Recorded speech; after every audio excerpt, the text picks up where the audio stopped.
Good evening tonight. Space Force was an aircraft carrier in orbit, believe it or not. Starcatcher beams power across a football field. Is this progress or a step back? NASA terminated 420 million in contracts. How does it affect employment? How does it affect other things? SpaceX set another record last week. 3D printing of Mars halves is back on the news. Someone familiar to this program has been tapped to be NASA CFO. And we'll be discussing the future of space advocacy and a whole lot of things with our guest, Sean Mahoney. From the news desk at the Center for Space Commerce and Finance, my name is Thomas Andrew Olson, and this is The Unknown Quantity.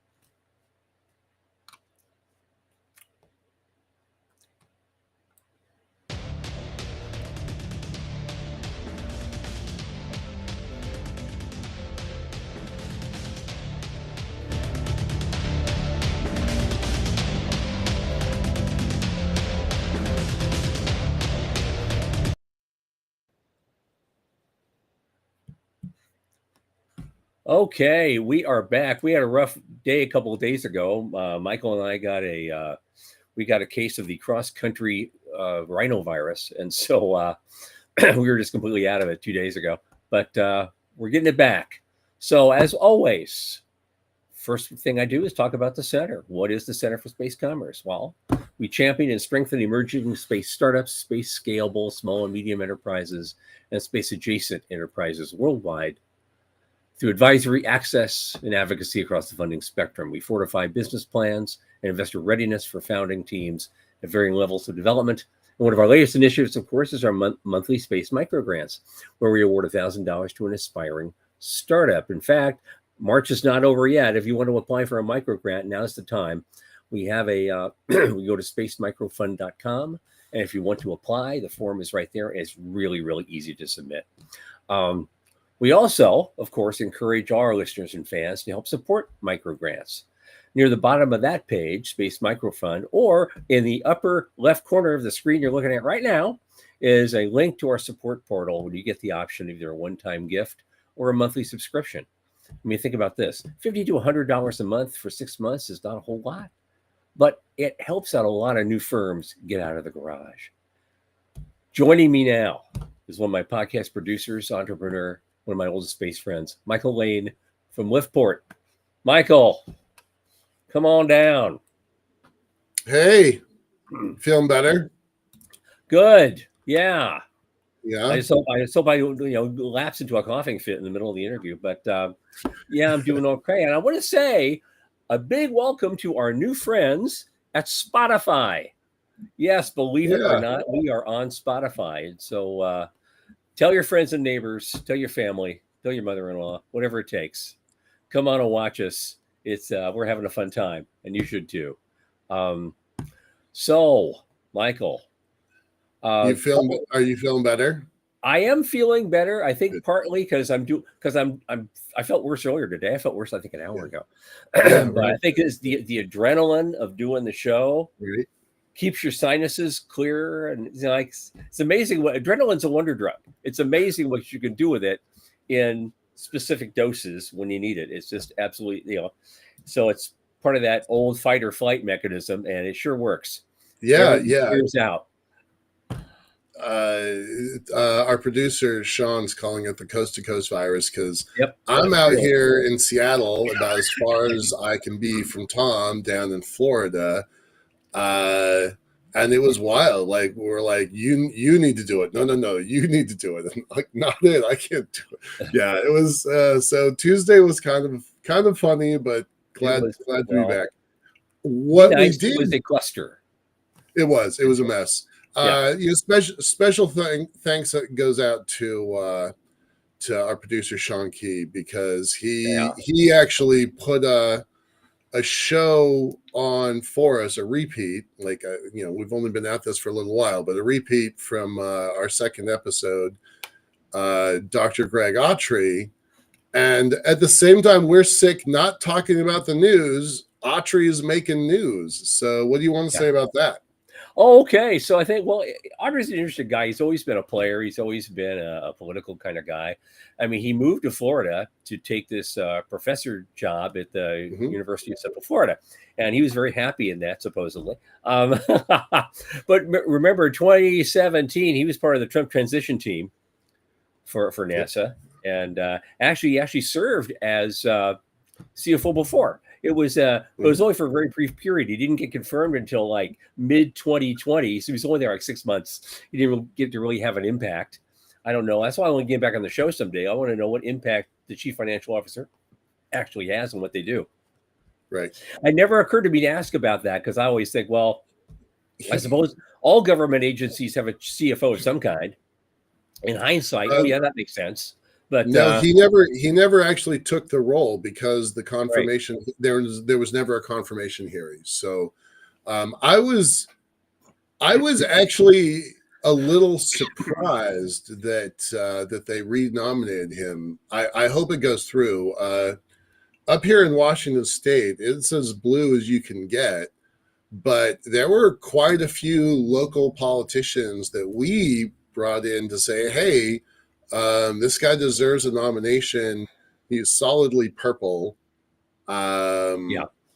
and he's yeah, the Blues like him as much as the Reds do. So Well, then hopefully that sails through. yeah, But of course, Jared Isaacman will have to come first, and God knows how long that's going to take. right. I don't know when that process starts. It hasn't started yet. He has to go before the transportation committee, Yeah. and that's run by Ted Cruz. So I think he's probably got solid red support on that committee. I don't know how the Blues look. Maybe once the committee hearings actually start, we might put out a call to say, hey, if you have a Democratic senator on that committee, maybe give him a call. Well, this letter that came out supporting Isaacman's nomination, I'm All just those gonna astronauts. Yeah, I'm gonna pull that up. Give me a second. sure. I think I only knew two of them. Yeah, no, I know several of them, and they're Yep. totally blue. Where's the list? Yep. Wait a second. Yeah, Yeah. Where is I that? know. There it is. There it is. There it is. Yeah. Here it Yeah. is. The one I know, Leroy So Chow. I know him. And there's a Kelly couple is others I know. blue. Oh, Mark Kelly. Garen Yeah. is blue. No, Scott Kelly. So No. there's this Whitson. I'm pretty sure is blue, although I'm not sure of that, Yep. and I'm pretty sure Stott is blue. Yep. So I mean, I'm not trying to speak for other people, but I mean, this feels like a purple list to me. From what I personally know, this looks like a purple list to me. Right. So, NASA could be getting some changes.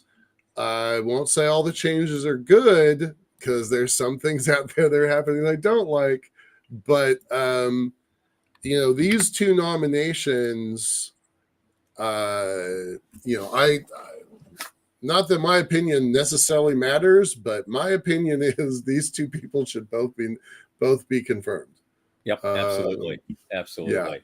Yeah. Yeah. One other, if you're going to move on. Yep. Or you have something more to say. One other thing, it's just a quick little blurb in the news I thought was interesting. SpaceX last week set a rocket reuse record for its booster. And it had, this is amazing, mark this down, it was a 9-day turnaround between launches. I think the previous record was 17 days. They cut it in half. Yeah. Yeah. That is astounding. Apparently my screen doesn't want to show it, but there we go. Yeah. It's, previous record 14 days. So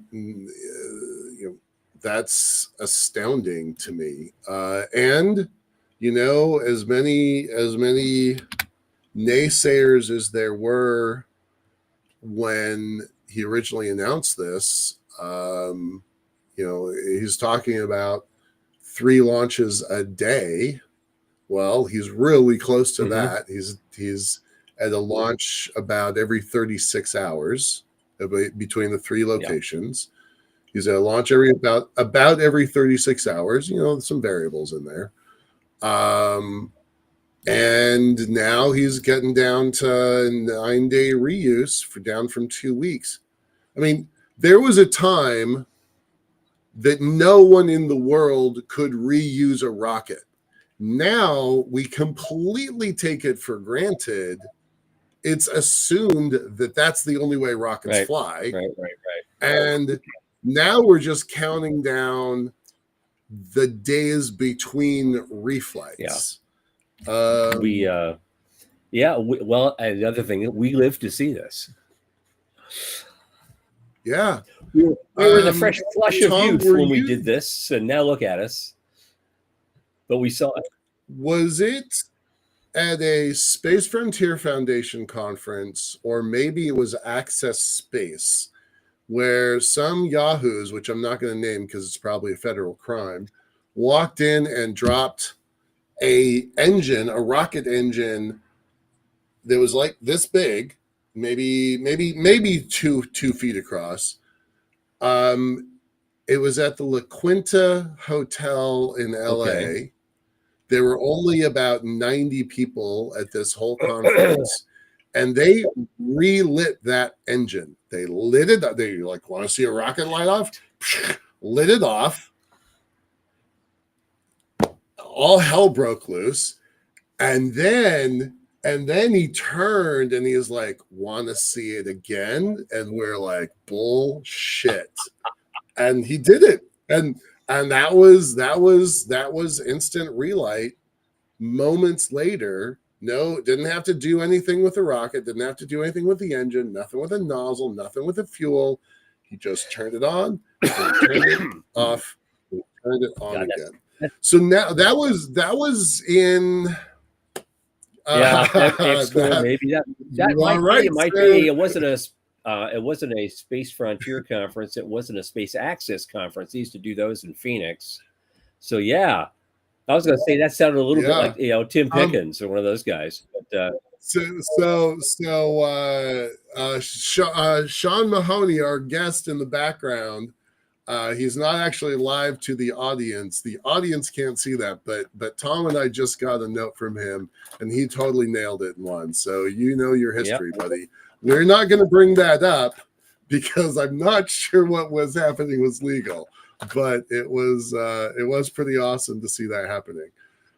So now SpaceX goes around and they do it in 9 days. So we just take it for granted, and that renaissance has happened, on our watch in a very tangible way between Mahoney, our guest, Olsen, and I, and a whole lot of other people. We watched that happening. So pretty happy about that. All right. What else? What else we got to talk about? It's just another brief blurb. I didn't get to get into it in detail. I don't know what they're with. Maybe you can see it. There's another thing on Space News this week. NASA is terminating $420 million in contracts. Yep. I'm just not sure to whom or how big they are. No, but I thought we should, know. Given the economic climate, I need to throw it out there and see if it affects people that we know. Yep. Yeah. We don't know a lot about this one. This one still is a mystery. So this one is kind of wait and see. I'm curious. I'm pretty sure that the people who had those contracts think they were needed. Yeah, right? Yeah. So, unneeded by this organization, but probably needed by the ones who were counting on doing those projects. So, I'm curious to see what happens with that. This is separate from the cutting the 3 offices that we talked about 2 weeks ago. This one's only 23 people, but this one I think is a very tangible loss. Yeah. And then our new friend George Whitesides. We've all known George Whitesides for 20 years. But our new to Capitol Hill friend George Whitesides is trying to make sure that the institution of NASA kind of stays solid. Well, so we'll see what happens there. Well, I hope he hangs on. He's got a. They're already targeting him in next year in the midterm. So so we'll see how that goes. I saw the Space Force is getting a $40 million boost for commercial space services. I presume they're just they have some money to contract with the usual suspects for one thing or another. I don't have that loaded. I don't have that one. Well, going to move on from that one. Here we go. I do have it. Here we go. Sorry. ComSo. They're doing for ComSo, not to be confused with Cosmo. Right. Yeah.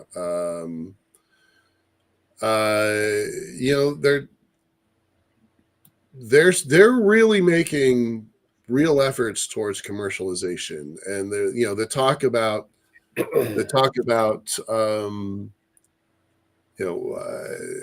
new couple $1 billion in an era when everybody else is being consolidated or cut. Space Force might get new money, so that's kind of a big deal. And that is going to have a direct impact on the commercial space sector, right? If you've got a widget that can fly in space and look at things on the ground, you can probably get capital in this market, right? Absolutely. And they're they're specifically focusing on things that you can make that bridge between the commercial services and national security issues. Yeah. So that seems to be what the goal is here. And if that works out, they'll probably get more money to do that. So I looked at this thing. It was an Ars Technica thing. It was a a firm got funding from the Space Force, provide what they call an aircraft carrier in orbit. Now that sounds like a bizarre thing. Yeah, we're going to have this big thing like out of Agents of S.H.I.E.L.D. or something, and boost it up there. No, it's basically they call it tactically responsive launch. So it's some rapidly developing threat. They could fuel a satellite on Earth, mate it to a rocket, and launch it into space and have it sit there. And if they need to move that satellite somewhere to do something, to do harm to another satellite, intercept, I don't know, but it would have the ability to do that.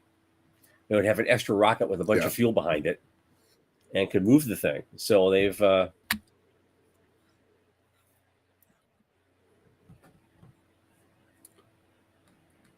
I'm having a little bit of delay issues here. Okay, all right, that's fine. Yeah. There's not a lot to this. What I like about it, they're hiring. A couple things about this that they're hiring. Yes, they are. They're hiring. They're actually pretty close to me, and I pondered going up there and interviewing. I really admire them. There's a couple pieces why we're showcasing this. So first, the company Gravitics.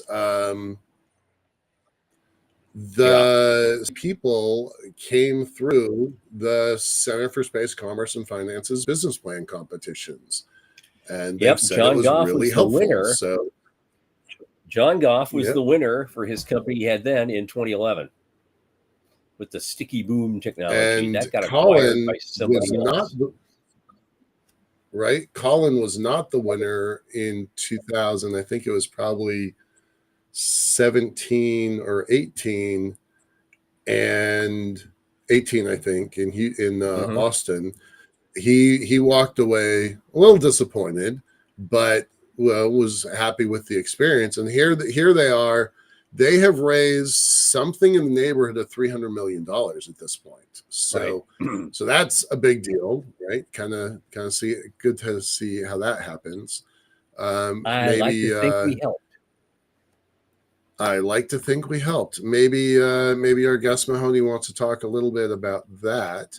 And then the other thing that's I think super important is this, right? The Strat5 funding, since this is a show that talks about the money of space, Yep. this strategic funding increase that we've talked about it before, but I want everybody to understand it's basically a one fund match with government funds and VC funds. So there's kind of 4 elements to it. If you get a government contract, then, and it could be anybody in the government, if you get a government contract, then the strat, I believe, comes from AFWorks, will match that. So that can be $30 million. And then private industry comes in with their own $30 million. And this private industry money can come from anywhere. Corporate partner, it can come from a VC, it can come from your rich uncle. And that total turns into $60 million. And that is what they were able to do. And then the third thing that makes this interesting, responsive space was something that the March Storm folks pushed all the way back in 2006, and they pushed it again in 2007, and they pushed it again in 2010. And year after year, the Office of the Tactically Responsible Space turned from, this one person office into a whole program. So this is a win for 3 different things. And it also talks about just the value of sticking to something. So there was a lot in this that was important. Yeah, because you're working in an environment where inertia is just part of doing business. So of course, it takes a lot to hang in there and hang in there and hang in there. We'll touch on one thing just briefly, because this other thing we're going to talk about with our guest here in a minute. It's this thing about the 3D printing. Now, 3D printing is like it's a big article about how we're going to use 3D printing to build habitats on Mars and build every other tool that we'll need on Mars to do stuff. And I just want you to just stick with the image, because the rest of the article is kind of a big, well, duh. Of course, we're going to use 3D printing and local resources whenever we can to build shit. Okay, duh. So here's the problem. Look at that image. No settlement on Mars is going to look like that. No, here's what it's going to look like. You're going to see it from the sky. The Mars Reconnaissance Orbiter is going to take a picture of this whole village, and you're going to see nothing but just lumps of sand dunes in the Martian regolith, because you're going to be piling at least a meter, if not more, of soil on top of every building to keep the radiation out if you're building something on the surface. Otherwise, we're living in lava tubes, folks. That's our only choice at this point until they invent something new, some new kind of special glass or something that'll keep all the radiation out. I always love this stuff. I know people that just like me to completely lose it when they see these images, because we know better. Right. And the moon is going to be the same way. Yeah. And they build all these beautiful cities on the moon. Yeah, there's Lake Armstrong. And there's the 4-star General Saltzman, who runs Space Force, just today, he's like, I'm rooting for in-space assembly and manufacturing. I'm rooting for refueling, but I don't have a use case for it yet. Right. So he's not funding that. So that we're a ways away from that one. Yep. All right. Anything else? Okay. Well, I'm gonna start in here. I got something to say. I have a special lead in for our special guest. About 6 years ago, I think we did a BPC, a New Space BPC, as part of the New Worlds Conference in Austin. think it was 2019. I'm pretty sure. And I did a little introductory talk before I introduced all the contestants. And I led off with a joke, and there was for a reason. And the joke was very simple. An economist walks into a bar. The bartender knows the economist. He's a regular. And he says, "Hey, Joe, how's the wife?" The economist stops and thinks and says, "Compared to what?" Now, no one in the audience responded to this joke at all, which was the point of my ensuing talk. But there's this one voice I heard way in the background in the audience saying, "Hey, I got that." And that was the voice of our guest tonight, Sean Mahoney, the chairman of the board, former executive director of the Space Frontier Foundation.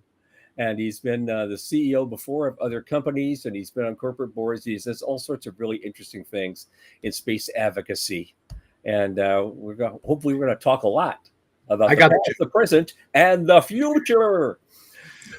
Sean, welcome. It's about time we got you here. Thanks for coming, man. Hey, thanks for having me. Great to see you both. Yeah. History. You talk about history, Mr. Data. There's still, no, I've been in this, you guys have been in this world longer than I have. I still am finding out new things about the history that we all get to stand on. So it's always exciting to get to chat with you two and start thinking about these things that some people probably in your audience are brand new to this topic, and some of them probably have more years in it, maybe than all of us combined. So it's there's a guy watching right now that's like that. So yeah, absolutely. But in between all your other duties and the things that you've done, you've also been a bit of a curator of that kind of history. You've been making a lot of videos of a lot of different people, and just to I think it's just a show to the world that yes, we are all standing on the shoulders of giants over and over and over. That never changes. And you know, doing. I wasn't trained in aerospace, so I didn't have that like aerospace training. And for years, I felt like I was missing out on like, oh, there must be courses that you take in undergrad when you're going to be an aerospace engineer or whatever. And I swear it wasn't until last year having a conversation with another luminary, Jeff Grayson, who said, yeah, they don't teach this stuff in school. Like the history, the understanding of what programs came before and what built on what, I didn't know until literally last year that this like the history of aerospace isn't something that all of the folks that are aerospace engineers are trained in. Because I was having a hard time understanding why we kept seeming to be reinventing things, and it's because you don't know. So that's why those stories, not just because they're great stories, but because it helps put the work we're doing today in context, both to understand what's happened before and the responsibility that we have right now to keep it going. So, well, that raises a question. How is it different now? Because I saw actually a nice little editorial you wrote on your Substack page today.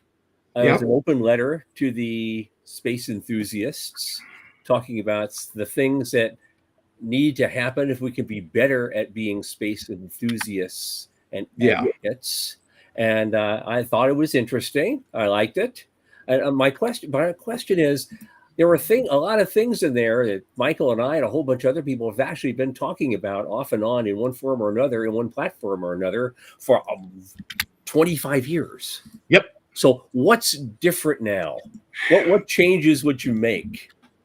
So that letter was intentional to say the discipline that so many of us in the industry take to the engineering and practicing all of the best practices of engineering, we should do the same in policy and politics. It's not okay to just say, well, this is the right answer. If you want to build a spacecraft, you have to use the knowledge that exists on building spacecraft. If you want to affect space policy, you need to use the lobbying, the advocacy, not just say, hey, here's what I want, but to understand how policy and politics work, and to draw upon the best practices in that realm. And there are those of us who have been in it for a little while, and then those who've been in it for a long time. And for some of those folks, it seems like they keep bashing against the rocks and trying to say, hey, this is what you should do, this is what you should do, this is what you should do. But just going and telling people a grand idea isn't enough. And it's not enough to move members on the Hill. And so what we've been working at in the foundation on the policy side of the world is dialogue, it's conversation, understanding what that counterparty is interested in. And you may have seen there was a follow-up. This kind of got a little bit of attention. Aaron Osterley, our head of policy, wrote a letter for the Congressional Record. And because we want to show, we're trying to make sure we're showing what it is we're doing, we posted it. And again, it's not, to some degree, a letter to Congress. It's like, okay, fine, you sent a letter for the record. And some people were like, oh, well, this shows you don't know. And it was like, a letter for the record for a congressional hearing is different. Has a particular audience. It is designed to do a particular thing. And so to say, oh, well, we should ask for a bigger budget is to not understand how these things actually work. Wishing it to be different doesn't make it different. You have to do the work. So that's, and I don't know if that's necessarily different now than it was ages before. But it is one of the things that's important for anyone who is interested in moving things forward. It's great to have those big ideas, but you also got to play the game that's directly in front of you. Yeah. Right. Yeah. You have to know the rules. You have to get, they talk about, having a seat at the table. For the longest time, we didn't have that. Our whole industry, that's now $600 billion industry, did not have a seat at the table. And it was necessary for the foundation, for Osterley and Muncie before him, to go to DC and say, this is us, this is what we're doing, this is why we're doing it, and this is why you should care. But we didn't it's that has seemed to be a little bit lost along the way, a little bit diluted, not deluded. I might be some of that too. I don't know. There's a thing that has developed, and again, I came in a little bit later into this story, but for many, many, many years, the foundation and other organizations of similar ilk were largely volunteer, were largely driven by folks that had another daytime job, but then this was a passion. Right. And we've reached a point now where, fortunately, a lot of that passion has work in the industry to do. But an organization that constantly turns over volunteers sometimes doesn't know.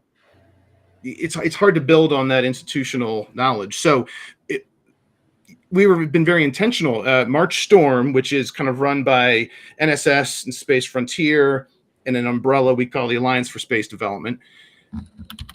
Several years ago, we made the decision to not just go speak for space, but to then follow up and have the conversations. And to say, when we said to the staffers that we met with, we're individuals coming to talk to you about the value of space, and send space questions our way. We'll find someone that can provide you an answer if you have interest. And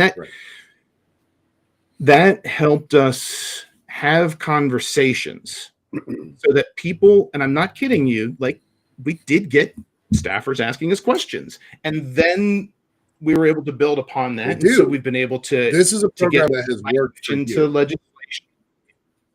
Yeah. So, in some ways, it's nothing new, but in other ways, there's so many new people you gotta reestablish the foundation of what it is you're building this stuff on. So, we have seen that there definitely is interest in space. Obviously, space has gone from, it was largely an area that there was a lot of bipartisan agreement on. It's funny, sometimes there were actually bills that got held up because members of Congress were fighting to show how much they loved space, and each wanted to show more love. And it's like, that's great. Get the bill passed, please. Pass our bill. Let's do that first. That's One today, of there's more partisanship in there, but we're trying to make sure that this is not a red blue. This is a benefit for purple. Well, that raises just a question, because from the way you're going with this, it looks like, I mean, you're trying to develop a more of like maybe official lobbying body for the commercial space industry. It's great. I think it's needed. Here's the thing, going back to the history of space advocacy itself, which has been around since the late 70s at least. And a lot of good organizations were formed during that thing, starting with the L5 Society, and then they merged with somebody else and turned into NSS. And then you had Space Frontier Foundation in 1988, and you got all these people. Okay, family tree is somewhat. I know, but a lot of it, you see some attempts at lobbying. I mean, I loved Rick Tumlinson when he spoke in front of some Senate committee. He was practically pounding his shoe on the table, and back then, and it was. I think where we may have lost our way is there is that populist streak inside of us. And we thought we could turn this into a populist movement. This has never come to pass. And we may have spent a lot of resources on something that's never come to pass. So let me put it to you, Sean Mahoney. When going forward with the Space Frontier Foundation, how do you convince someone whose favorite TV show is Next Level Chef that there's something interesting in space for them? And I don't know if you're setting this up on purpose, but this is big. So the foundation has taken on big problems that other organizations aren't well suited to. The most recent one was creation of the new space entrepreneurial side of the world, right? We've hosted a new space conference for years. Great. What's the biggest gap now? Now there are conferences and organizations and folks such as yourselves that are taking care of the entrepreneurs and the young budding ones. And then there's other organizations. There's multiple VCs funding space things. Great. What's the biggest thing that's missing right now from bringing that future closer? It's bringing the folks that are not part of the space industry to understand and benefit from space. And that, I don't have the answer for cooking, but it's instead of how can I highlight your cooking and make it space thing, what benefit can we get from use of space that will make your cooking life better, that will make your manufacturing life better, that will make your drug discovery better, that will make your energy systems better? That's the big thing, because our industry, we get to work in some really phenomenal stuff. But the problem is space is so cool that it sucks all the air out of the room. Oh God, I've been going on about that for years, because all these guys, especially the guys who were first trying to put up ideas for their space business, they always let off with that. It was like their sales pitch was, space is cool. It's space. Give us money. Don't ask uncomfortable questions. Just give us money. And you had a guest on talking about containerization, and he was saying, you got to focus on what your customers want, like the people that use it. And I've used the analogy of if you have a town of all barbers, you can give each other a haircut, but you can't eat.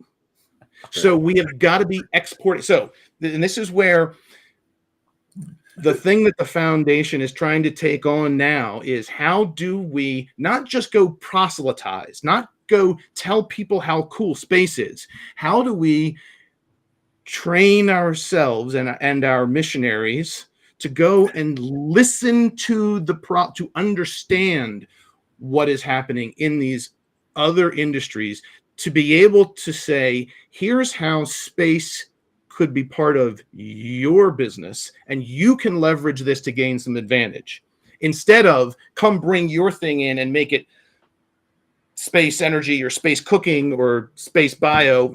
It's bio that is enabled by space, and it's a different turn. But Yep. to your point about populism, we need more people. We need the value we create in space to be out there, and we need more people to be feeling and capturing that benefit, not just inside the space industry.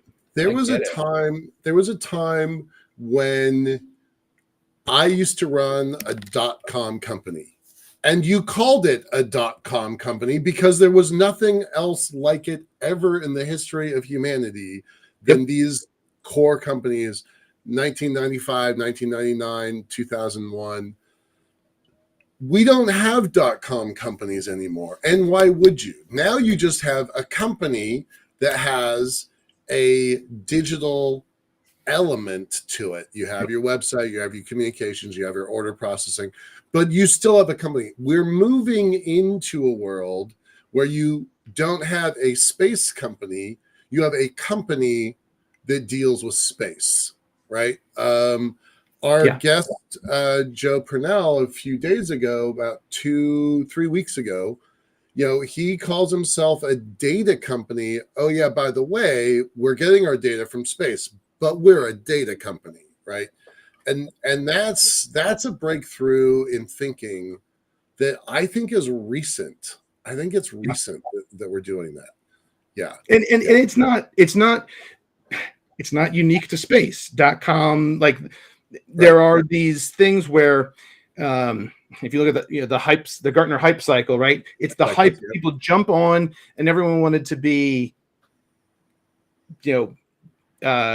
crypto, or everyone wants to be AI, or everyone's underneath it. You've got to be creating value. And so anyway, it's kind of a long way around to say we need to be making sure that we're taking the stuff that we do and exporting it. And so while it is phenomenal that there's companies that are trying to provide service to the space industry, the thing personally I would like to see is an emphasis not on selling to space, but selling to non-space, using space and exporting it, selling it somewhere else, because that's got to happen. If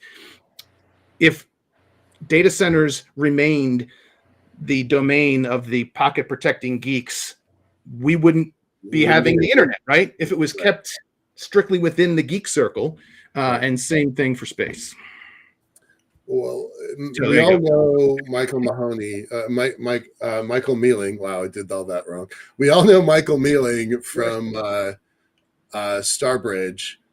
And he's pretty famous for the phrase, who's your customer's customer, right? We have to get out of the town that just sells barbers, and we have to ask, the chefs to come into our town, or we have to go next door to the next town and bring our clippers next door, right? Yeah. There's a lot of people that talk about space for Earth.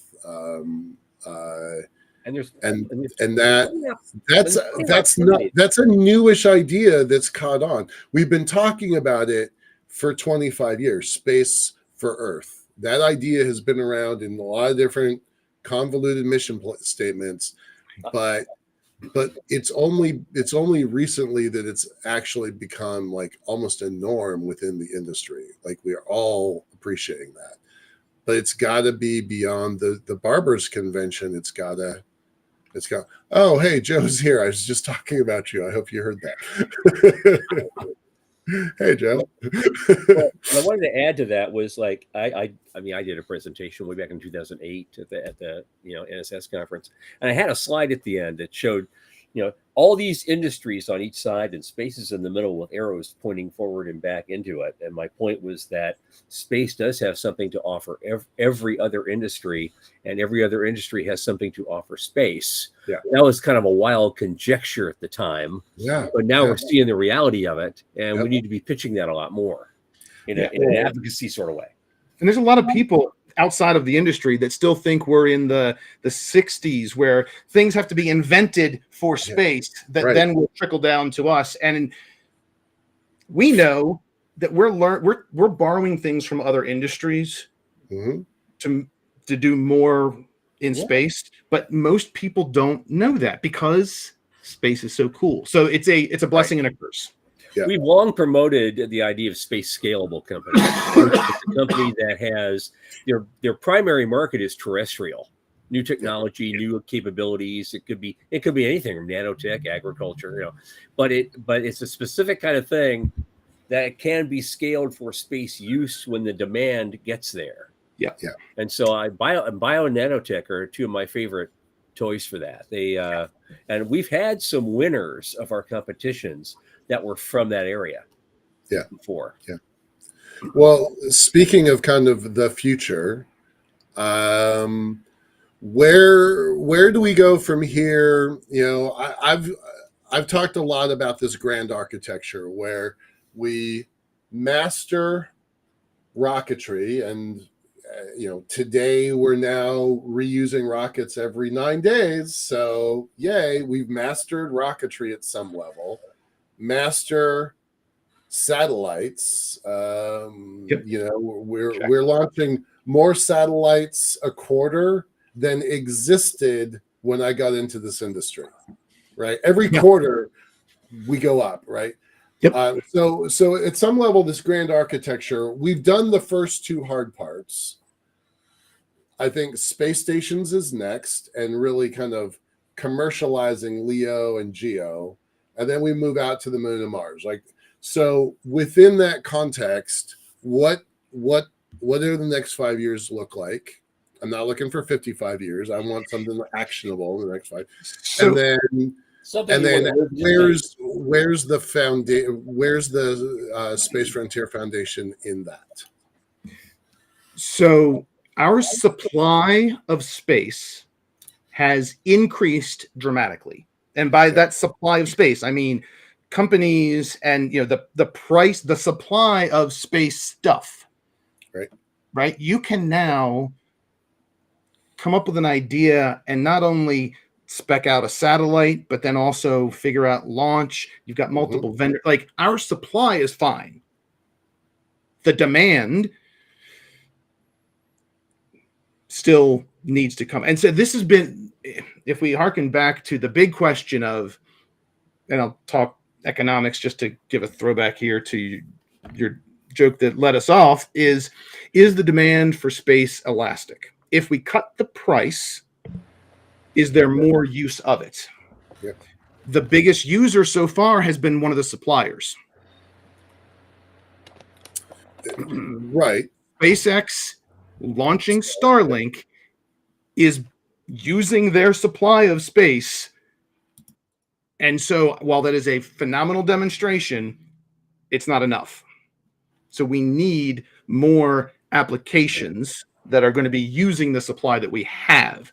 I think the immediate term things are going to be low Earth orbit manufacturing and things that can benefit from low microgravity. Again, this is my kind of where I see the next big thing. So if you think back to a couple of years, there was a lot of folks talking about Z-band and production of fiber.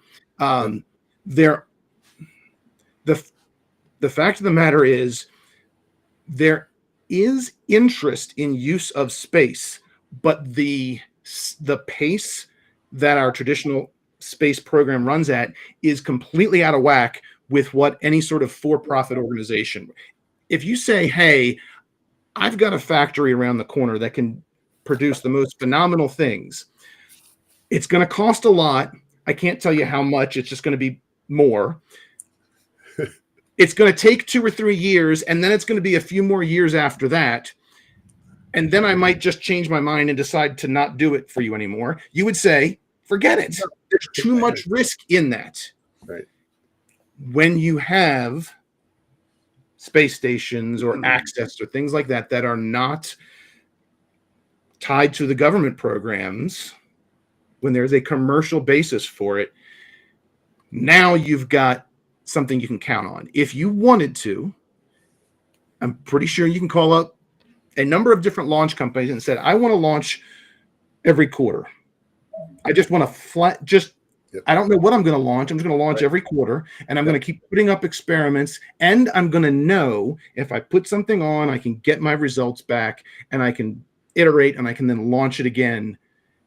That's an entire game changing. But the problem is there's a bunch of research that is now sitting in closets. Why? Because we didn't encourage production. We only encouraged reseach. Right. And I mean, we in the general society. Yeah. So, well, I guess what it really comes down to also is we need to find we haven't yet discovered a primary economic driver for all of this. Really, right. We call this the CisLunar gigantic rush out to the Mars and the asteroid belt and the moon, because it hasn't been there yet. Here's the problem. You think, oh, no, there's one asteroid where I can find all the platinum that's ever been mined in the history of man times 50. I'm going to mine it all. I'm going to bring it back to Earth and be a trillionaire. No, you're not, because as soon as you dump all that into the platinum market, its value drops to next to nothing. Yeah. That's what happened with everything you do. That's why I've always maintained that 90% of everything that's gathered in space is going to stay there. And it's going to be used to make habitats and make other things and other technologies with 3D printers, whatever colonists, settlers need to enhance their own lives and build a community and a city, and someday the next wave of human civilization. But the economic driver that gets you there, it does not exist. It's not like the first wave of European settlers that came to America. Well, they saw all the gold and the natives didn't seem to be using it. So you know what? And that became the first case of gold inflation in the history of the Western world. What happened in Spain at the end of the 1500s. Just so happened to be laying around on the ground, right? Yep. Yeah. Yep. So the question is, how can space be used that provides that major economic unit of value somewhere else? Like, what is the thing? And it's got to be, can you do something using space that would take a year if you were trying to do it on the ground, and if you use microgravity and I can actually count on when I'm launching, I can do it in 2 months. Now you're saying, okay, I'm talking 2 months of calendar time because I can get it quicker. There are supposedly things that you can do in space better than you can do them here if you had some reliability on the timing. And the return that return vehicle shielding is still TBD, but there's a couple of companies working on it, right? So it's not just getting up, it's also coming home. Yep. Right. But there are ways to solve that right now, because you know what?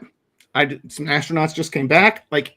You can bring things back. It might be expensive today, but you can get in it now. So anyway, this is where, and this is personally, I see it's not the absolute novelty of space, something that can't be done anywhere else. It's where can you do something better using space than what the current state of the art is. So we've been having that conversation for 50 years. Well, but are we having a conversation? I went to a conference, International Energy from Space Conference, and it was supposed to be it was designed to be an energy conference. There were 2 people there out of 400 that were energy people, and one of them came with me from the foundation. And that's the problem. We need to have people that are from these other industries be involved. I know I just set up a whole bunch of other things there. So You did. I want to add to that because I say we've been doing this for 50 years because I remember when I was an undergrad in the early 70s, I read this article by some esteemed guy who was going, yeah, possibly we could make things taking advantage of microgravity that we could make here. And he brought up the idea of what he called foam steel. So you use a mechanism where you're making steel to make kind of a foam out of it and extrude it. And then it hardens and cools down and it turns into this really strong as steel material. Yeah. It's a fraction of the mass. I don't know if anybody did anything with that. And maybe future experimentation said, hey, well, you know what? We tried that, but it's too brittle. I mean, I never heard anything about it again. But the point is the conversation was being had about something to try to use the space advocate. And he wanted to add value and say, let's make something here that we know you can't get on planet Earth. Right. But and it takes this is one of those things, it takes a while. So and I'm sure this happens to you when you hear, oh, this is the first time someone's done blah, blah. And you're like, what do you mean the first time? We did that 10 years ago and 20 years ago and 30 years ago. And so there were the team back at Maston used to come up with some crazy ideas, and we would do a knockout patent search, and we would find that idea had been patented in the 60s. But it died then because it was trimmed on the tech tree, or the supporting tech wasn't there, or whatever. Like there's a whole bunch of ideas that have been tried and haven't worked before, but maybe they'll work now. So maybe there's a foam steel. Yeah, you never know. There may be an application out there. And there's a couple other things I wanted to really talk to you about. We got some, so we can finish up with some stuff. We got some time, but they're not near as much because I wanted to get into this solar power beaming that some outfit did the other day. And I'm not sure if it's a step forward or a step back. I think it's a step forward. And you know, Andrew Rush is another friend of mine from part of the Maston Mafia back in the day. So I may not be unbiased in that, but I will say when I got into the industry, the guy who brought me in, Colin Ake, grabbed me by the shoulders and literally steered me away from the space solar power people. He said, they're the crazies amongst the crazies. Don't even bother. And yet here I am advocating that we talk about it. Here's why. I don't know if all this stuff is going to work, but I know it should be part of the conversation. It deserves to be part of the conversation. And we haven't done a good job, like the fusion folks have done, integrating this potential into the firmament, into the policy, into the companies, and that's why the foundation is picking this up. The reason I had I just had a little issue with this thing is because they did a quick demo shot across a football field. Yep. Okay. Well, I know a guy named Nobu Kaya. You might know who he is. About 10 years ago, he beamed some power between two Hawaiian islands. Yep. Hey, and I know Starcatcher's doing something. They're not doing full-on power beaming. They're doing something a little different, which I think is a phenomenal derivation on it. They're trying to get more use out of the existing solar panels that are on existing satellites. And look, just because it had been done before, it hasn't been like, is there still an opportunity to commercialize that, to put that into practice? Will someone pay for it now that wouldn't have paid for it back then? So there is potential in this area. I'm convinced. And I'm not against it. We're working kind of offhand with Jeff Grayson and his group. There's another one. Yep. Whisper Sky or whatever it is. We're working on that with my other company, Avialto. We're trying to find a way to beam power up to our high altitude platform, and so we could provide service in the Arctic. Sometimes. So we're, all these things are in the pipeline, and they're all good to look at, and they're all good to notice. But yes, you're right. Normally, the space solar power people are like one of the cult religions that we have. Yep. Yeah. The other one is helium-3 mining on the moon. Yep. There's a guy that wanted to present I'm my a business believer in practice. both Said, of them. no, we still don't have fusion reactors yet. I'm still waiting for that. Right. Show me those Right. numbers. Yep, absolutely. Well, gentlemen, I got to say thank you so much for coming on and inviting me to talk about the foundation and the stuff that we're doing. There's plenty of great work to be done, and as always, I love tearing it up with you too. So, oh God, this is so much fun, and we didn't get any. We're not even half done, man. We're gonna have to do this again sometime. Yeah. So let me know. Please come back. It doesn't take much to get me up on a soapbox. So. Okay, well, that's good. Glad to have it. Glad to have it. Sean Mahoney, it has been great having you. Thank you for coming on. We'll see you again soon. Okay, as we take our leave, I want to again remind you there's that little thing in the upper left corner of your screen called CSCF donation. I hope you will take a picture of that, and that will take you to a place where you can make a donation and help out our microgrant program and a lot of other things that we do here at the center. And next week, our guest is someone named Daniel Tompkins, and he's a founder of an outfit called Grow Mars. He'll be joining us. I don't know a lot about it yet, but it sounds, Sean Key found this guy, and he sounds like a really, really interesting fellow, and I think you're going to enjoy that. And one final thing, we are starting Monday, March 31st. Right. We're switching the Tuesday show to Monday to have a little better gap in between and more consistency in the programming, and gives us more prep time as well. So join us in 4 days? I guess it is. Yep. Yeah, 4 days. Friday, Saturday, Sunday. Yeah, 4 days. Yep. 4 days.